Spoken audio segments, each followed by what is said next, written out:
Hello, you wonderful people, and welcome to another episode of Not Too Comic Book. This being a show where I talk about TV shows that are adaptations of comic books. For today's episode, I'm going to talk about The Summer Hikaru Died, Season 1, Episode 6. A lot of really interesting things went down in this episode, so let's break it down. So first and foremost, we have that opening, which is that whole philosophical question. It's not the same thing, but it tiptoes into the boat of Theseus conversation of how much of something is still the same when you remove enough pieces. The whole boat thing of if you basically replace every aspect of the boat, is it even still the original boat? So there's a little bit of that conversation because there's a philosophical question about Swamp Man. It's a boy that went and died in swamp, but then a copy of him immediately came out of the water, and it's it doesn't realize it's a different being. It's oh, I think I'm that kid. Oh, I'm just going to go home.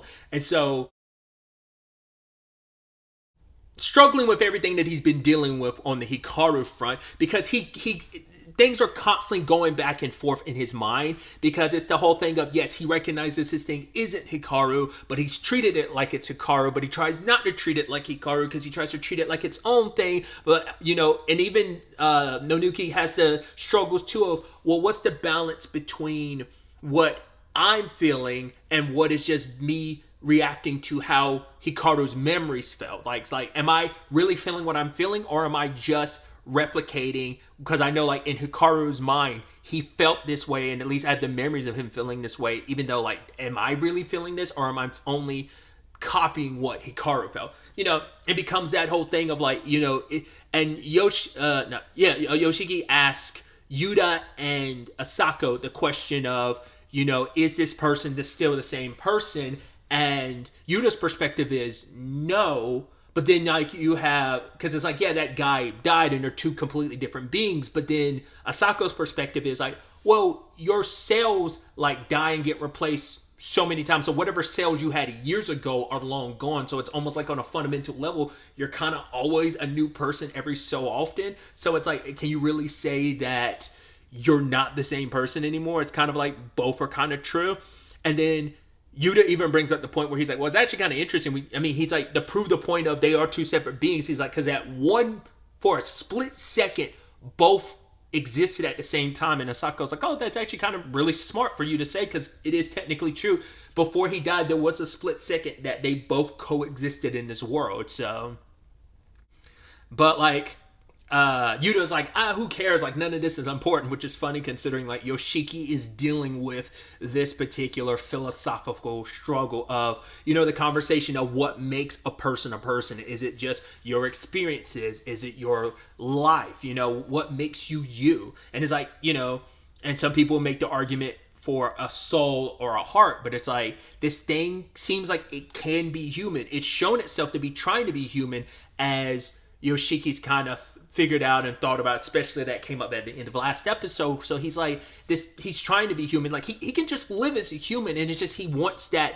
It becomes that thing of, are you so busy trying to keep it around because you're trying to delude yourself into believing, well, it can just live like a human, so we can just pretend it's fine. No one else has to know that this isn't Hikaru. I know it's not Hikaru, but it's still kind of nice to have someone who's kind of like Hikaru around, even if it's not really, really Hikaru. But what is Hikaru? Maybe this thing is an amalgamation of itself and him, so it's part of him is still alive. So it's such a complicated conversation. So, but our quintet of Yuta, Yuki, Asako, Hikaru, and Yoshiki are going to hang out together. It's the fireworks, and we see a little bit of it in the intro. I'd wondered, since the festival had already happened, I was oh, is that not going to be part of the show? It's no, it's still part of the show. It just hadn't happened yet in the show yet. But they're all going to hang out at Hikaru's place, and he's yeah, I just have to ask my mom about it and stuff like that, because it's yeah, we can just kind of hang out, mess with fireworks and stuff. And they make their way over, and Yoshiki's in Hikaru's room, and I was I wonder how long has it been since you've been in there? And he specifically says oh, it's all remained the same. So I wonder how often does the thing inside of Hikaru, how many times does it really interact with anything? The fact is, nothing seemed to move and everything feels exactly the same.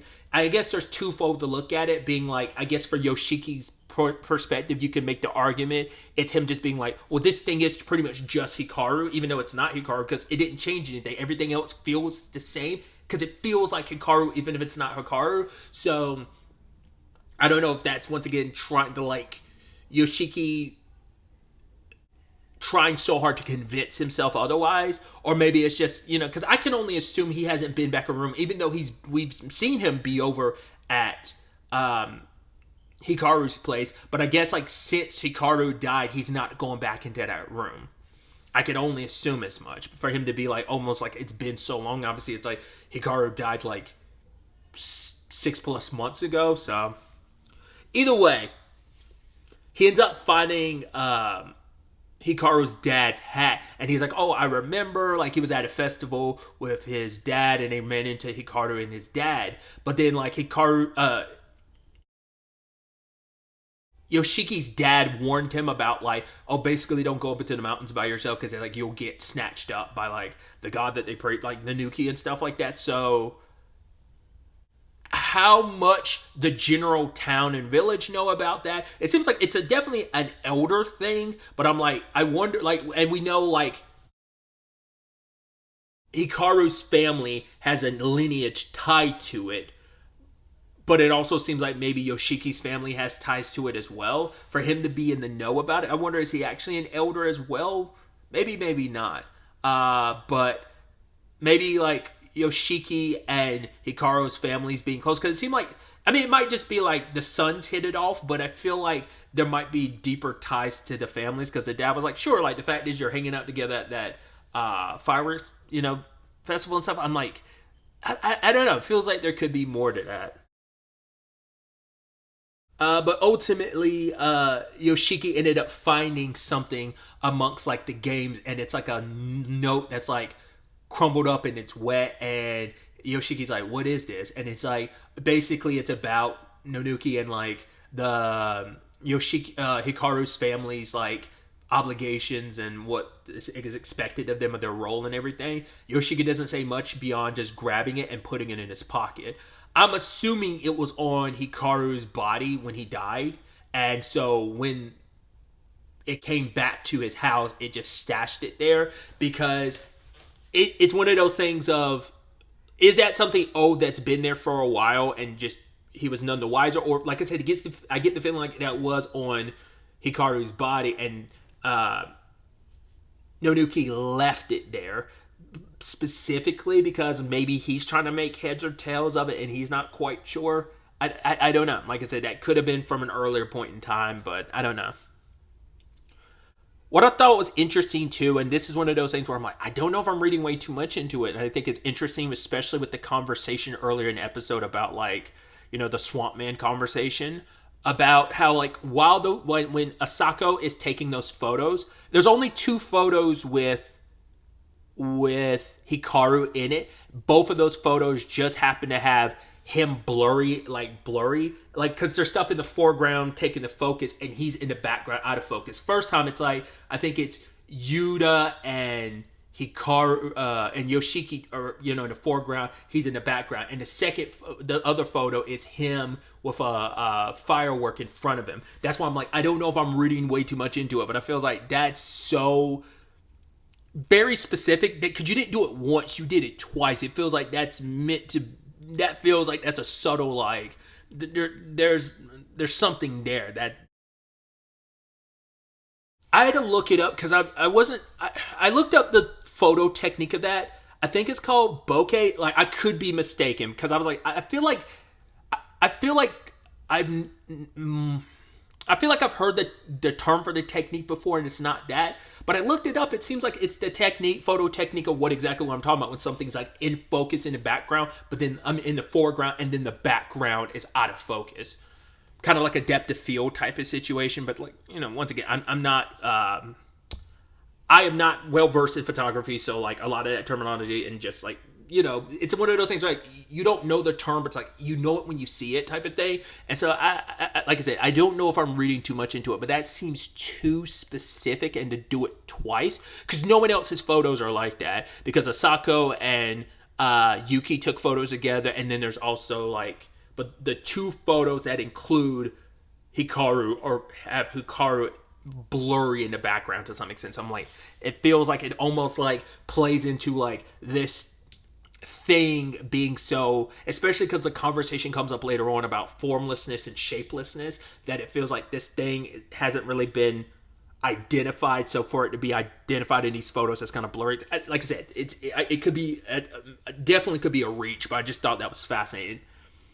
I got immediately nervous the moment Asako was like, "Oh yeah, let's go get," like, she wanted to go to the store with Hikaru. I was like, "Don't go along with him. Do not, because we know she is like spiritually sensitive." And I'm like, "Oh God," because like he literally threatened to kill Yoshiki in the first episode when he was like, "Please, I don't want to have to kill you." So you're like, well, Yoshiki's very special, so to him, so it's like, well, who knows if Asako would get the same grace. And so ultimately they're walking and she's like, "Hey, that's the mountain you disappeared." He's like, "Yeah, I don't remember much." She's like, "Okay, cool. This might sound a little weird." You're like, shit. I'm like, this is literally how the conversation between them started in episode 1. And she's like, "Who are you?" And you're like, fuck. The moment he turns around, his eyes are glowing. You're like, shit.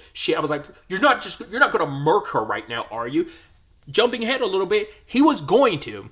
It's just out of self-preservation. It's like, I will kill you. And even Yoshiki asked him later on, like, "Did you kill Matsura?" And he kind of got a little nervous. So it's like, he didn't even straight up deny it, because he has made it perfectly clear. He was like, "I will never lie to you." And so he didn't say anything, but it's like, yeah, it's like, I mean, it seemed pretty clear, but there was room for you to be like, no, it doesn't seem, there's room to say like it wasn't, but it's like, well, he did threaten to kill Yoshiki out of self-preservation, and he killed this woman because she knew who he was. The question is, like, does he know a lot more than he's letting on to Yoshiki? Because it's a lie by omission a lot of times, because he sure as shit didn't tell Yoshiki about that barrier in episode 4. It's just he tells him what he believes Yoshiki needs to know, and it's like, well, this is relevant because it's like, I'll protect you. That doesn't really matter. It's irrelevant. It doesn't concern you. It doesn't affect you directly, so it doesn't matter.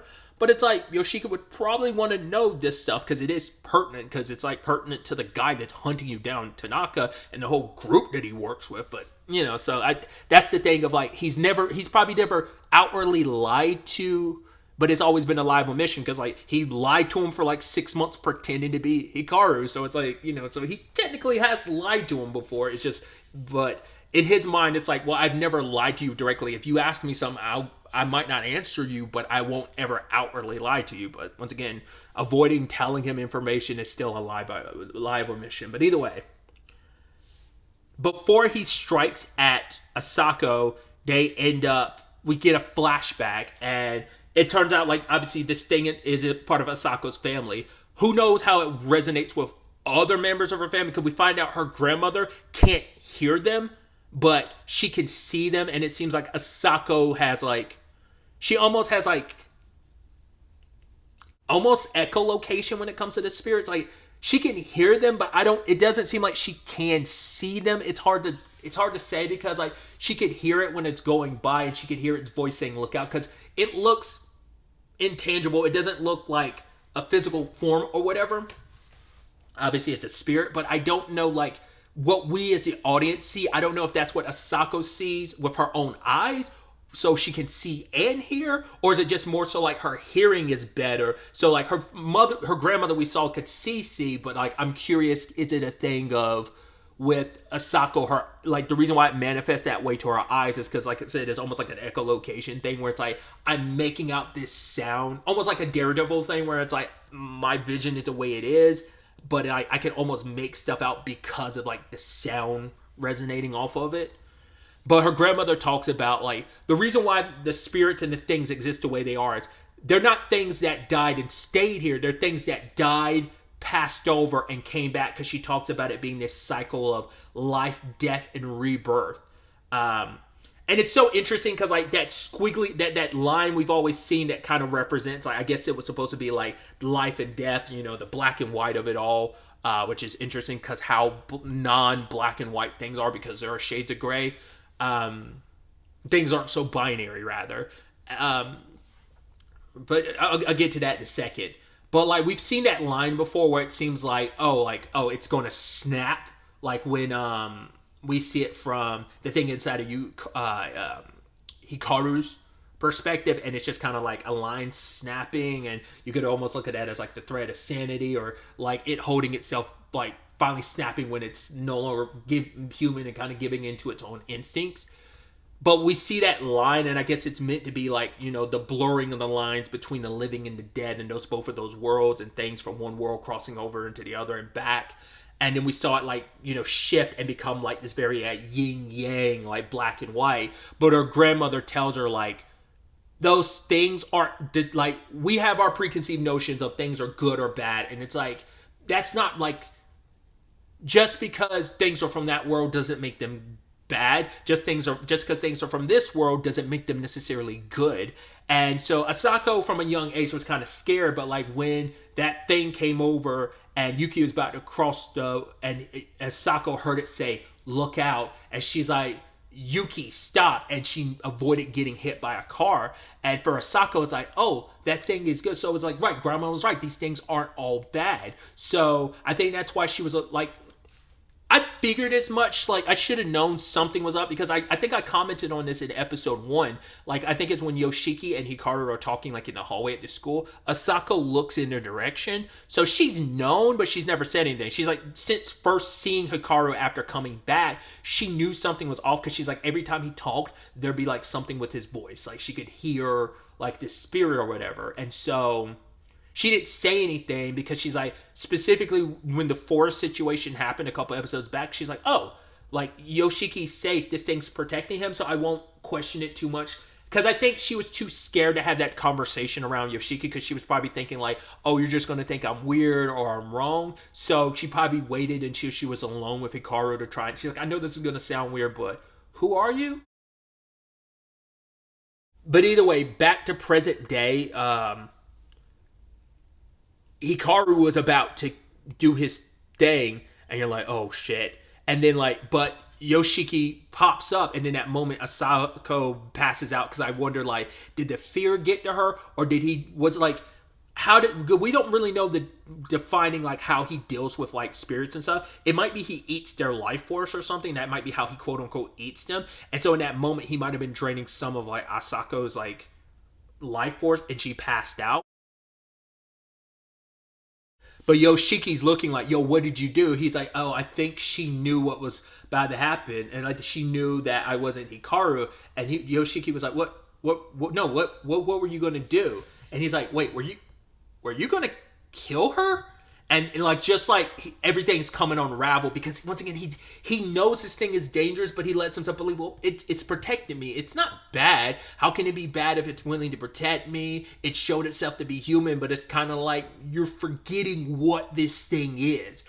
And you have this stark reminder every once in a while. It's like you have the bruise on your arm as a representation of what happened to you that day, that it hasn't gone away. It's supposed to be a stark reminder, but once again, he is kind of almost in a form of denial, that he wants to believe that this thing is, it can be human. It can live as a human. Like, it's trying. I see the good that it is.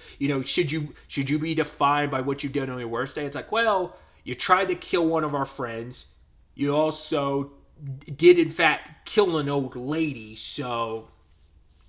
and you kind of have hurt me even though you didn't mean to. You kind of lost control. And even Yoshiki's like, wait, were you lying when you said you wouldn't kill me? He was like, no, like, I would never do that. You're special. But for like Yoshiki, it's like, but what about Asako? Like, trying to kill me and killing Asako was like the same thing. Like, she's your friend too. Like, because he's like, oh, if I kill you, like, if you die, we'll never get to, like, eat ice cream together. And for Yoshiki, it's like, wait, that's the only thing keeping me alive, the only thing keeping you from killing me. It's like, you wouldn't be able to hang out with me anymore. Like, that's, and to the point he later on, like, pukes up, because it's like, he's so, like it's freaked out, and just so much is running through his mind, and it's just like, he's been able to, like, compartmentalize all this. Yes, he's still, figuring things out, but he was able to compartmentalize things up until this point, and it's just kind of like, reality just bitch slapped him just now. because even Hikaru was like, the thing inside him was like, well, what does it matter to like live or die? Like, he's like, I can't even really tell the difference. He's like, it's living, being alive or being dead. Like, is any like being alive better? He's like, I don't have a life, because he's like, well, I'm just occupied. Like, I'm pretending to be Hikaru. I'm not a living thing. I'm parading around and puppeteering a body pretending to be alive. Let's not forget this body is technically dead because Hikaru died. Even though I regenerated the body, I don't know if it's kind of like I'm puppeteering a corpse. So, but it's like I've never had a life. So it does beg the question, like, was this thing ever alive? Is it a spirit that lived in this world, died, and came back and just doesn't remember what it's like to be human? But he also says, like, I don't remember much, but I also have never been a human, so maybe it never was. It's just an entity. But it's like, where did you come from? What are you? You're kind of worshipped as a god in this village / town, but still. Ultimately, Asako wakes up and she, talks to all of them about everything. And she's like, oh, I know I probably sound weird. Because even Hikaru's like, yo, I'm kind of off the hook, right? I'm like, off the hook for what? Almost, because for him, it's like, well, it's fine because, well, she's still alive and she's perfectly fine. And she's not 100% sure that I'm not Hikaru. So he's kind of like, oh, yeah, I'm off the hook. It's like, yeah, sure, buddy. You're off the hook for trying to murder one of our friends. But then she's like, oh, I know I sound crazy, but so that she doesn't feel so alone, because for so long, like, Yoshiki had to deal with this on his own, and we saw the whole, like, literal mental breakdown he's had over the first couple episodes, and still struggles with everything, but he was going through it in those first episodes. So just so she doesn't drive herself crazy thinking, he's like, no. Like, I don't think you're crazy. That doesn't sound bizarre. He doesn't confirm what she says, but he makes her feel better by being like, no, I don't think you're crazy. So it's like, no, you go on ahead, just so you don't faint again. And just Yoshiki and Hikaru stay behind and they don't say anything to each other. Yoshiki walks past him and bumps into him, because it's just like he's so pissed at Hikaru right now, the thing inside of him. And so we find out, like, he just left that night because the others are like, yo, what happened with Yoshiki? Like, maybe he wasn't feeling well. Like, why did he suddenly leave? And so I forgot what it was. Asako told Hikaru to tell Yoshiki something when he sees him again. I can't remember what it was. Just kind of like a small thing, but I don't remember what it was. Also, really quickly, I skipped over it, but I did like, once again, the Yuta and Yuki of it all, where it's just like, first and foremost, like when he accidentally makes her drop like the last fire sprinkler thing or whatever, and she's like, it went out, that was the last one, she slaps him. And then later on, when everyone else ends up leaving, they're kind of awkwardly stuck alone, and Yuta's talking about going to do like a proper like firework festival that's coming up, and he's like, yeah, I'm thinking about going. And Yuki's almost like, oh, so, almost kind of like, yo, leaving enough dead air to be like, you're going to ask me out or not? And then we also focus on the fact that she's got that thing he got her last episode and gave to her. Like, she still has it, obviously. And it's like a keychain attached to like her bag or whatever. It's like, just kind of a nice through line of like, oh, that's continuing. So, but Hikaru is struggling with everything because he's like, what does it mean to be alive? And, kind of trying to come to terms with the fact is Yoshiki's pissed at him. And like I said, brought up earlier, like how much of like, he's like, oh, Yoshiki has a special soul and it's such a special color. And it's like, what are these feelings? Like, it's so complicated because it's like, are they my own? Is it just from Hikaru's memories the reason why I'm acting the way I am? Like, I can't understand any of this. Once again, he is a newborn, so all of this is new to him, and a lot of these concepts are lost upon him. Like, the fact is he doesn't really recognize life and death. Like, because for him, it's like, does it really matter? Because like, when you die, nothing ever really dies. You just like come back in a different shape, and it's like, but when people die, there's going to be people who miss them. And I think that's something that Hikaru, the thing inside of him, even though that was kind of like the last thing going through Hikaru's mind, he doesn't fully understand it. He's just kind of like, oh, you just didn't want to be lonely. I get that. But he's like, there's more to it, And so I don't know if those memories are not there for Nanuki, or whether they're there, but like once again, Nanuki can't understand, like, well, what does that mean? Like, he didn't want his mom to be alone, or specifically didn't want Yoshiki to be alone. I'm kind of driven by that last bit of his will that was there before the last light was snuffed out. But once again, how much of that is, oh, I just want to stick around you, and how much of it is like, oh, like Hikaru wants me to stick around, but it's, because that's the memories ingrained in his body being like, and the final wish ingrained upon this body is to stay by Yoshiki's side and not leave him alone. That's like, how much of that is you, and how much is just kind of like the muscle memory and the memory stored in this body, and everything that was Hikaru's final wish. That's the conundrum you kind of come to in this regard. So,